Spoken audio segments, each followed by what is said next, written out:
तो hello friends, आप सभी का मेरे YouTube channel entertainment and knowledge में आप सभी का स्वागत है। तो आज के इस वीडियो में हम लोग झारखंड बोर्ड के क्लास 10 के साइंस का चैप्टर 1 जो कि जिसका नाम है रासायनिक अभिक्रिया एवं समीकरण, उसके बारे में आज हम लोग पढ़ेंगे। रासायनिक अभिक्रिया एवं समीकरण केमिस्ट्री का चैप्टर है, मतलब वो साइंस का केमिस्ट्री में आता है रासायनिक अभिक्रिया एवं समीकरण। तो उसको आज हम लोग पढ़ेंगे। तो वीडियो को लास्ट तक देखना क्योंकि वीडियो बहुत इंटरेस्टिंग होने वाला है। तो इसका क्वेश्चन आंसर भी मैं डालने वाला हूँ, तो इसीलिए चैनल को सब्सक्राइब कर ले ताकि ऐसे ही वीडियो के नोटिफिकेशन आप तक पहुँचे। तो वीडियो को भी लाइक कर दे और अपने दोस्तों को भी शेयर करें। तो दोस्तों, हम लोग वीडियो को स्टार्ट करते हैं।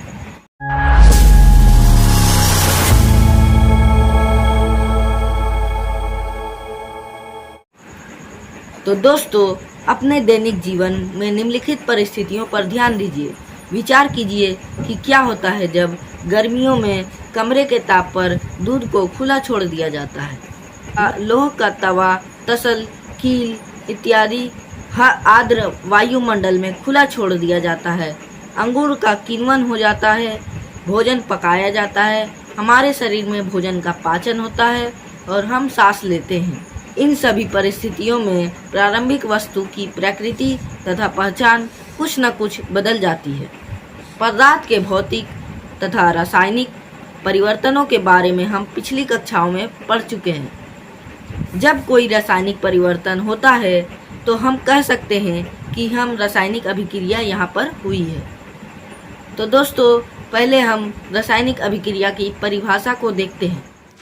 तो रासायनिक अभिक्रिया क्या है? जब कोई पदार्थ अकेले ही या किसी अन्य पदार्थ से क्रिया करके एक या अधिक भिन्न गुण वाले नए पदार्थ का निर्माण करते हैं, तब वो प्रक्रिया रासायनिक अभिक्रिया कहलाती है। मतलब इसमें बोल रहा है कि जब कोई एक पदार्थ अन्य दूसरे पदार्थ के साथ जब क्रिया करके कोई नया पदार्थ बनाता है, नया गुण वाला पदार्थ बनाता है, तो उसको हम लोग रासायनिक अभिक्रिया कहते हैं। तो दोस्तों, रासायनिक अभिक्रिया का परिभाषा हमने देखा। चलिए अब इसका एग्जाम्पल से इसको समझते हैं। तो दोस्तों, हमने रासायनिक अभिक्रिया के बारे में पढ़ लिया। अब हम उसका एग्जाम्पल एक देखते हैं। तो यहाँ पर देखिए, उदाहरण है, यहाँ पर हाइड्रोजन प्लस ऑक्सीजन, यहाँ पर एरो देखे है जल, मतलब हाइड्रोजन और ऑक्सीजन मिलकर जल का निर्माण करते हैं। तो इसमें भी अभिक्रिया हो रहा है, तो इसको रासायनिक अभिक्रिया कहते हैं। यहाँ पर देखिए, हाइड्रोजन और ऑक्सीजन मिलके जल बना रहे हैं।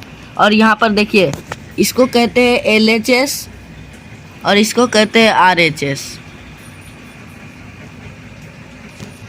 यहाँ पर देखिए, इस साइड वाले को कहते हैं अभिकारक और इस साइड वाले को कहते हैं उत्पाद। देखिए यहाँ पर लिखा है, देखिए अभिकारक इधर जो है अभी बना नहीं है, जो मिल के बनता है, और जो पूरा बन जाता है तो उसको उत्पाद कहते हैं। ठीक है।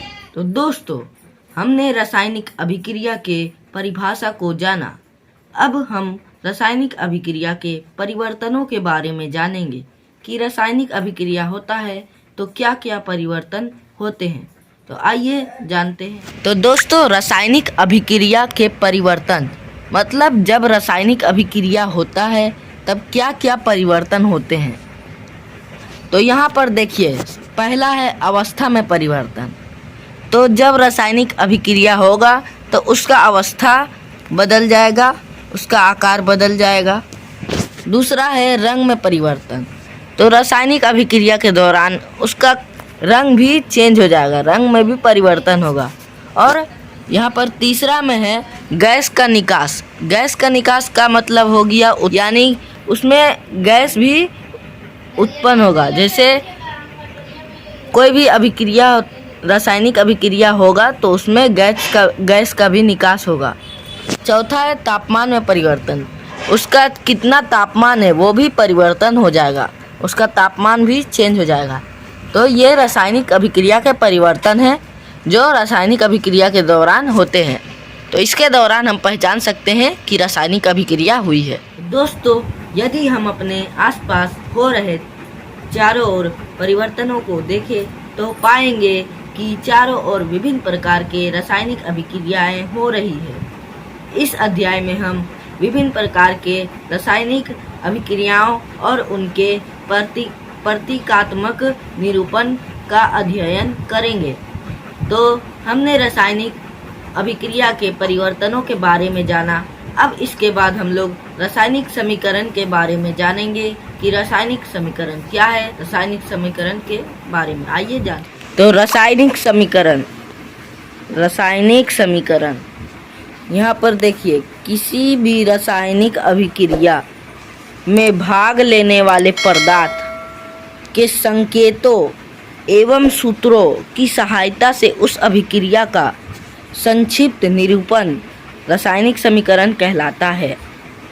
मतलब यहाँ पर बोल रहा है कि किसी भी रासायनिक अभिक्रिया, मतलब जो भी रासायनिक अभिक्रिया होता है उसमें भाग लेने वाले जो पदार्थ होते हैं, जैसे ये मैग्नीशियम और ऑक्सीजन, ये भाग लेने वाले पदार्थ है, ठीक है। उसका संकेत के द्वारा लिखा जाता है, संकेत या सूत्र के द्वारा। मतलब देखिए, मैग्नीशियम का सूत्र Mg है और ऑक्सीजन का O2 है, तो यहाँ उसके सूत्र के द्वारा लिखा गया है। तो इसी को बोलते हैं रासायनिक समीकरण।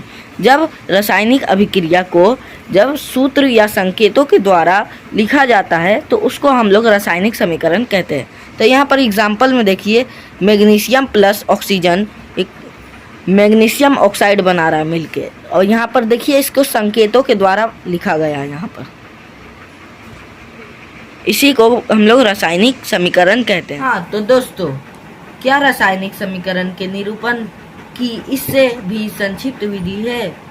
शब्द की जगह रासायनिक सूत्र का उपयोग करके रासायनिक समीकरणों को अधिक संक्षिप्त या उपयोगी बनाया जा सकता है। रासायनिक समीकरण किसी रासायनिक अभिक्रिया को दर्शाता है। यदि आप मैग्नीशियम ऑक्सीजन तथा मैग्नीशियम ऑक्साइड के सूत्रों का संस्मरण करें तो उपरोक्त शब्द समीकरण इस प्रकार लिखा जाता है। तीर के निशान के बाईं ओर के तत्वों और दाईं ओर के तत्वों के परमाणुओं की संख्या की गिनती कर उनकी तुलना करें। क्या दोनों ओर के परमाणुओं की संख्या समान है? यदि समान है तो वह रासायनिक समीकरण संतुलित है। यदि समान नहीं है तो वो रासायनिक समीकरण असंतुलित है, क्योंकि रासायनिक समीकरण के दोनों ओर के द्रव्यमान बराबर नहीं होते। दोनों ओर के जो द्रव्यमान होते हैं बराबर नहीं होते हैं रासायनिक समीकरण के। इस प्रकार समीकरण मैग्नीशियम के वायु में जलने का ढांचा समीकरण है। तो दोस्तों, संतुलित रासायनिक समीकरण का क्या महत्व है उसके बारे में अब पढ़ेंगे। आपको द्रव्यमान संरक्षण के नियम के बारे में जानकारी होगी। आपने 9वीं कक्षा में अध्ययन किया था कि द्रव्यमान संरक्षण नियम के बारे में आपने 9वीं कक्षा में पढ़ा होगा। किसी भी रासायनिक अभिक्रिया में द्रव्यमान का ना तो निर्माण होता है या द्रव्यमान का ना तो विनाश होता है। मतलब कोई भी रासायनिक अभिक्रिया में द्रव्यमान का ना तो निर्माण होगा ना ही विनाश होगा, उसको कहते हैं द्रव्यमान संरक्षण का नियम। अर्थात किसी भी रासायनिक अभिक्रिया के उत्पाद तत्वों का कुल द्रव्यमान अभिकारक तत्वों के कुल द्रव्यमान के बराबर होता है। यहाँ पर बोल रहा है कि किसी भी रासायनिक अभिक्रिया के उत्पाद के तत्वों का कुल द्रव्यमान, मतलब जो उत्पाद का जो कुल द्रव्यमान होता है वही अभिकारक का तत्वों का कुल द्रव्यमान होता है। मतलब जो इधर अभिकारक जितना है उसको जोड़ के उत्पाद का जितना द्रव्यमान होगा उतना ही उसका द्रव्यमान होगा। तो दूसरे शब्दों में रासायनिक अभिक्रिया के पहले एवं उसके पश्चात प्रत्येक तत्व के परमाणुओं की संख्या समान रहती है, इसलिए हमें समीकरण को संतुलित करना आवश्यक है। तो दोस्तों, अब हम लोग जानेंगे कि रासायनिक समीकरण को संतुलित कैसे किया जाता है। रासायनिक जानते हैं। हाँ, तो दोस्तों यहाँ पर देखिए, हम लोग रासायनिक समीकरण को संतुलित करने यहाँ पर कैसे करते हैं वो सीखेंगे।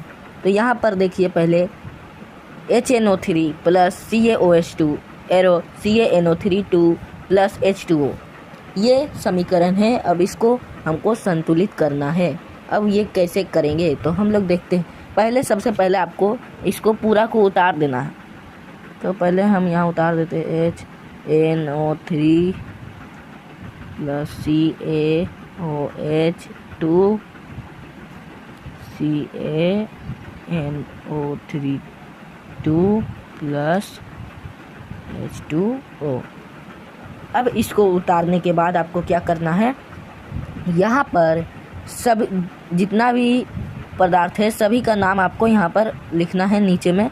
तो पहले देखिए हाइड्रोजन है तो H लिख दिए, यहाँ पर देखिए नाइट्रोजन है N लिख दिए, यहाँ पर ऑक्सीजन है O लिख दिए, और यहाँ पर देखिए कैल्शियम है Ca लिख दिए। अब ये तो ऑक्सीजन हाइड्रोजन तो लिखिए दिए बस। अब आपको यहाँ पर ऐसे लिख देना है।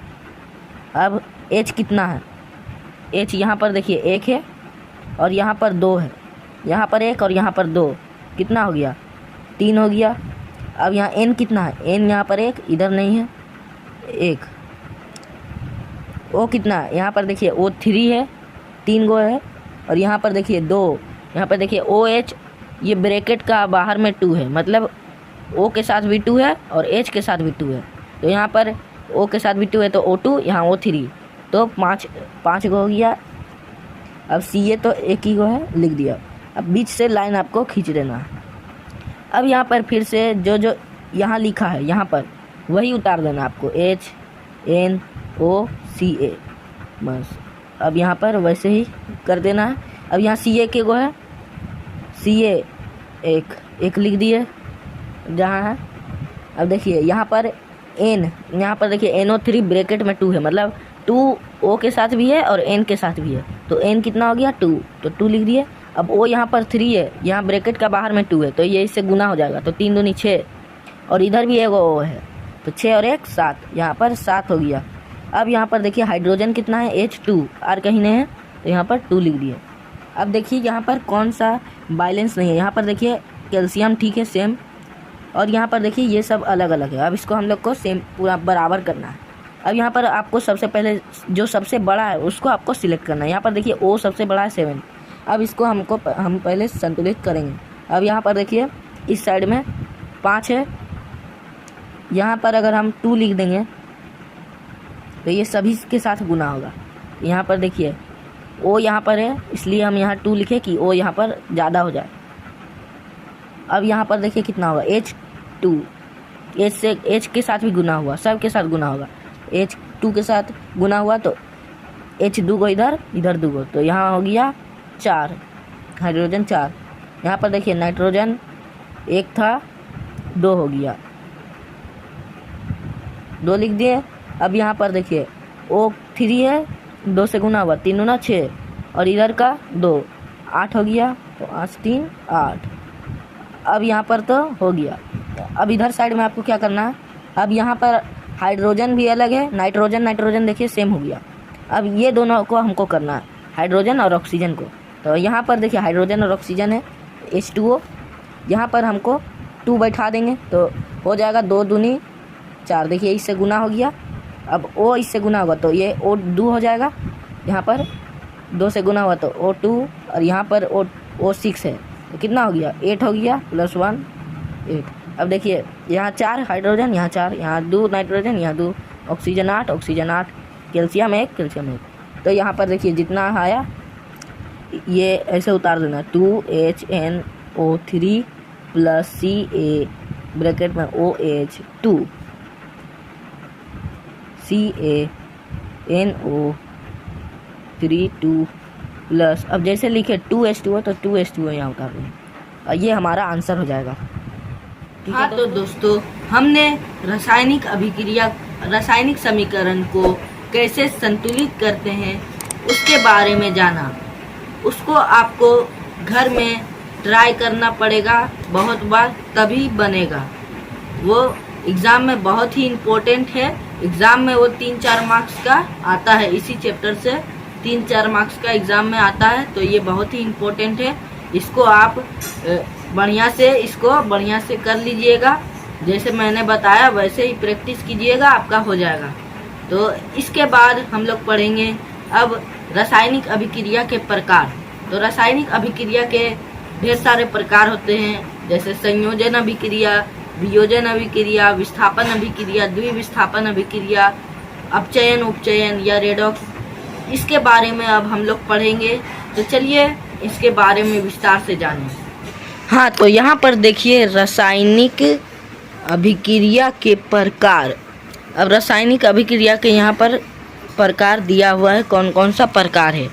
तो यहाँ पर देखिए पहले है संयोजन अभिक्रिया, संयोजन के बाद है वियोजन अभिक्रिया, फिर ऊष्माक्षेपी अभिक्रिया, ऊष्माशोषी अभिक्रिया, विस्थापन अभिक्रिया, द्विविस्थापन अभिक्रिया और अपचयन उपचयन या रेडॉक्स अभिक्रिया।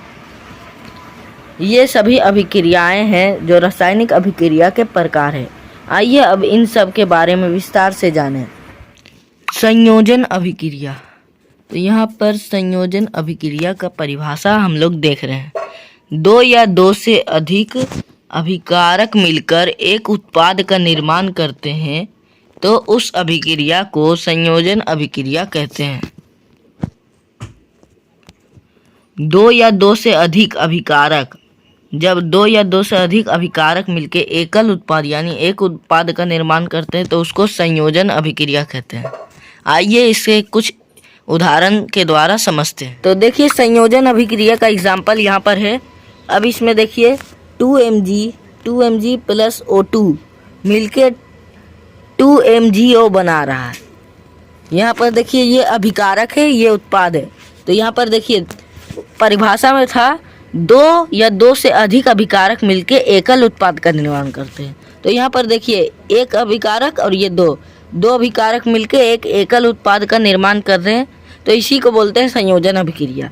दो या दो से अधिक भी रहे लेकिन एक उत्पाद बनना चाहिए। अगर एक से ज़्यादा उत्पाद बनेगा तो ये संयोजन अभिक्रिया नहीं होगा। वियोजन अभिक्रिया। वियोजन अभिक्रिया जिसमें किसी यौगिक के बड़े अणु के टूटने से दो या दो से अधिक यौगिक का निर्माण करता है जिनके गुण मूल यौगिक के गुण से बिल्कुल भिन्न होते हैं, उसको हम लोग वियोजन अभिक्रिया कहते हैं। वियोजन अभिक्रिया मतलब जिसमें किसी यौगिक का बड़ा अणु जो रहता है वो टूटकर दो अणु में दो या दो से अधिक यौगिक का निर्माण करता है। मतलब संयोजन अभिक्रिया के बिल्कुल विपरीत होता है।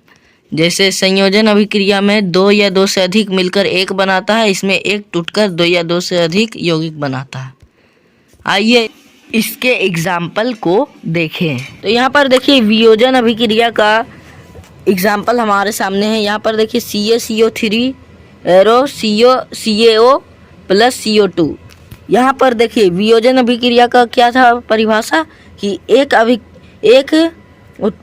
अभिकारक टूटकर दो या दो से नए यौगिक का निर्माण करता है। तो यहाँ पर देखिए अभिकारक है, इधर ये एक है, एक टूटकर दो या दो से अधिक बना रहा है। संयोजन अभिक्रिया के विपरीत एकदम। जैसे ये एक टूटकर दो या दो से अधिक बनाता है और वो दो या दो से अधिक मिलके एक बनता है। यही है वियोजन और संयोजन। ऊष्माक्षेपी अभिक्रिया। ऊष्माक्षेपी अभिक्रिया जिन अभिक्रिया में उत्पाद के साथ ऊष्मा का भी उत्सर्जन होता है उन्हें ऊष्माक्षेपी अभिक्रिया कहते हैं। मतलब जिन अभिक्रिया में उत्पाद के साथ ऊष्मा का भी उत्सर्जन होता है उसको ऊष्माक्षेपी अभिक्रिया कहते हैं। इसके बाद है ऊष्माशोषी अभिक्रिया। जिन अभिक्रिया में ऊष्मा का अवशोषण होता है उन्हें ऊष्माशोषी अभिक्रिया कहते हैं। विस्थापन अभिक्रिया वह अभिक्रिया जिसमें किसी अणु में उपस्थित किसी परमाणु का दूसरे परमाणुओं द्वारा विस्थापित कर दिया जाता है, उसे विस्थापन अभिक्रिया कहते हैं। आइए इसे एक एग्जाम्पल के दौरान समझते हैं। विस्थापन अभिक्रिया। देखिए ये विस्थापन अभिक्रिया का एग्जाम्पल हमारे सामने है। यहाँ पर देखिए Fe प्लस CuSO4 FeSO4, यहाँ पर 4 नहीं है 4 होगा, प्लस Cu। अब यहाँ पर देखिए Fe प्लस CuSO4 ये विस्थापन अभिक्रिया। यहाँ से देखिए Fe प्लस CuSO4 है, इसका जो SO4 है Fe में मिल गया और Cu जाके अकेले हो गया। मतलब इसका परमाणु जो है इसमें मिल गया, Fe में, इसके साथ जुट गया और ये अकेला हो गया। इसी को विस्थापन अभिक्रिया कहते हैं। ये सब बहुत ही इम्पोर्टेंट है, परीक्षा में आता है। ऑब्जेक्टिव क्वेश्चन में भी दे देगा कि ये समीकरण दे दिया और बोलेगा ये कौन सा अभिक्रिया है, ऑप्शन दे देगा विस्थापन, द्विविस्थापन, संयोजन, वियोजन। तो आपको मालूम रहेगा तो आप टिक मारिएगा ना। द्विविस्थापन अभिक्रिया, द्विविस्थापन अभिक्रिया को उभय विस्थापन अभिक्रिया भी कहते हैं। तो उभय विस्थापन अभिक्रिया में यौगिक अपने आयनों का विनिमय या आदान प्रदान करके दो नई यौगिक का निर्माण करते हैं। ऐसे अभिक्रिया को सामान्य समीकरण द्वारा निरूपित किया जा सकता है। द्विविस्थापन अभिक्रिया में यौगिक अपने आयनों का आदान प्रदान करके दो नए यौगिक का निर्माण करते हैं। आइए इसके भी कुछ एग्जाम्पल के दौरान इसे समझने की कोशिश करते हैं। द्विविस्थापन अभिक्रिया, द्विविस्थापन अभिक्रिया का उदाहरण हमारे सामने है। यहाँ पर देखिए NaCl plus AgNO3 arrow AgCl NaNO3।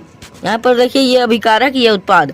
अब यहाँ पर देखिए इसमें क्या था, ये अपने आयनों का आदान प्रदान करते हैं, मतलब ये अपने आयनों का आदान प्रदान करते हैं का मतलब देखिए NaCl का है, NaCl इसका Cl Ag में जुट गया, तो यहाँ पर देखिए AgCl हो गया, और इसका NO3 Na में जुट गया, तो यहाँ देखिए NaNO3 हो गया, मतलब इसका आयन उलट पुलट हो गया, ये इसका पास और इसका इसके पास आ गया। इसी को द्विविस्थापन अभिक्रिया कहते हैं। तो दोस्तों हमने अभी रासायनिक अभिक्रिया के प्रकार के बारे में पढ़ा कि रासायनिक अभिक्रिया के कितने प्रकार होते हैं और सभी के परिभाषा को देखा। तो अब इसके बाद हम लोग संक्षारण और विकृत गंधिता के बारे में पढ़ेंगे। तो पहले हम लोग पढ़ते हैं संक्षारण। आपने अवश्य देखा होगा कि लोहे की बनी नई वस्तुएं चमकीली होती है, लेकिन कुछ समय पश्चात उन पर लालिमा युक्त भूरे रंग की परत चढ़ जाती है। पार्य इस प्रक्रिया को लोहे पर जंग लगना कहते हैं। कुछ अन्य धातुओं में भी ऐसा ही परिवर्तन होता है। क्या आपने चांदी एवं तांबे पर चढ़ने वाले परत के रंग पर ध्यान दिया है? जब कोई धातु अपने आसपास अम्ल आर्द्रता के संपर्क में आती है तब वे संक्षारित होती है, और इस प्रक्रिया को हम संक्षारण कहते हैं। संक्षारण का मतलब है कि जब कोई भी धातु क्षय होने पर प्रारंभ हो जाती है तो उसको हम लोग संक्षारण कहते हैं। मतलब कोई भी धातु अम्ल या वायु के संपर्क में आकर क्षय होना, नष्ट होना प्रारंभ हो जाती है तो उसको हम लोग संक्षारण कहते हैं। चांदी के ऊपर काली परत एवं तांबे के ऊपर हरी रंग की परत चढ़ जाती है। संक्षारण के कारण कार के ढांचे, पुल, लोहे के रेलिंग, जहाज तथा धातु विशेषकर लोहे से बनी वस्तुएं की बहुत क्षति होती है। लोहे का संक्षारण एक गंभीर समस्या है। लोहे का संक्षारण को रोकने के लिए हम उसमें पेंट कर सकते हैं ताकि उसका जो क्षय होना वो बंद हो जाए। पेंट करने से वो नहीं जंग लगेगा। तो दोस्तों अब हम लोग जानते हैं विकृत गंधिता। तो विकृत गंधिता क्या है? वसा युक्त अथवा तेलीय खाद्य सामग्री जब लंबे समय तक रह जाता है, मतलब जब कोई भी तली हुई कोई भी खाने की सामग्री होती है वो जब लंबे समय तक रखा जाता है तो उसमें से उसका गंध जो है कैसी होती है? उपचयित होने पर तेल तथा वसा विकृत गंधित हो जाती है तथा उनके स्वाद तथा गंध बदल जाते हैं। पार्य तेलीय तथा वसा युक्त खाद्य सामग्रियों में उपचयन रोकने वाले पदार्थ मिलाए जाते हैं। वायुरोधी बर्तनों में खाद्य सामग्री रखने पर उपचयन की गति धीमी हो जाती है। क्या आप जानते हैं कि चिप्स बनने वाले पैकेट में क्या होता है? जो चिप्स का पैकेट होता है उसमें से ऑक्सीजन को निकालकर उसमें नाइट्रोजन गैस भर दिया जाता है ताकि वो चिप्स लंबे समय तक वो खराब नहीं हो, लंबे समय तक रहे, इसलिए उसमें ऑक्सीजन हटाकर नाइट्रोजन गैस भर दिया जाता है। इसलिए चिप्स, कुरकुरे इस सब में पूरा हवा भरा रहता है। तो दोस्तों, हमने इस अध्याय में सभी इम्पोर्टेंट चीज़ों को पढ़ा और अब हम देखते हैं कि आपने क्या सीखा। आपने क्या सीखा, अब इसको हम लोग थोड़ा सा पढ़ते हैं। एक पूर्ण रासायनिक समीकरण अभिकारक उत्पाद एवं प्रतीकात्मक रूप से उनकी भौतिक अवस्था को प्रदर्शित करता है। जो एक पूरा रासायनिक समीकरण होता है उसका उत्पाद का प्रतीकात्मक रूप से भौतिक अवस्था को प्रदर्शित करता है। दूसरा, रासायनिक समीकरण को संतुलित किया जाता है जिससे समीकरण में अभिकारक तथा उत्पाद दोनों ही और रासायनिक अभिक्रिया में भाग लेने वाले प्रत्येक परमाणुओं की संख्या समान हो। समीकरण का संतुलित होना आवश्यक है। तीसरा, संयोजन अभिक्रिया में दो या दो से अधिक पदार्थ मिलकर एक नया पदार्थ बनाते हैं। और देखते हैं वियोजन। यहाँ पर देखिए, वियोजन अभिक्रिया संयोजन अभिक्रिया के विपरीत होती है। वियोजन अभिक्रिया में एकल पदार्थ वियोजित होकर दो या दो से अधिक पदार्थ देता है। जिन अभिक्रिया में उत्पाद के साथ ऊष्मा का भी उत्सर्जन होता है उन्हें ऊष्माक्षेपी अभिक्रिया कहते हैं। जिन अभिक्रिया में ऊष्मा का अवशोषण होता है उन्हें ऊष्माशोषी अभिक्रिया कहते हैं। जब कोई एक तत्व दूसरे तत्वों का उसके यौगिक से विस्थापित कर दिया जाता है तो विस्थापन अभिक्रिया होती है। द्विविस्थापन अभिक्रिया में दो अलग अलग परमाणु के समूह आयन का आपस में आदान प्रदान करते हैं। अवक्षेपण अभिक्रिया में अविलय लवण प्राप्त होता है। अभिक्रिया में पदार्थों में ऑक्सीजन तथा हाइड्रोजन का योग अथवा ह्रास भी होता है। ऑक्सीजन का योग या हाइड्रोजन का ह्रास ऑक्सीकरण या उपचयन कहलाता है। ऑक्सीजन का ह्रास और हाइड्रोजन का योग उपचयन कहलाता है। इसमें बोल रहा है कि कोई भी अभिक्रिया में पदार्थ से ऑक्सीजन या हाइड्रोजन का योग अथवा ह्रास, मतलब ऑक्सीजन बढ़ता है या हाइड्रोजन घटता है। यहाँ पर देखिए, ऑक्सीजन का जब योग, मतलब ऑक्सीजन जब बढ़ता है और हाइड्रोजन घटता है तब उसको उपचयन या ऑक्सीकरण अभिक्रिया कहते हैं। उपचयन या ऑक्सीकरण।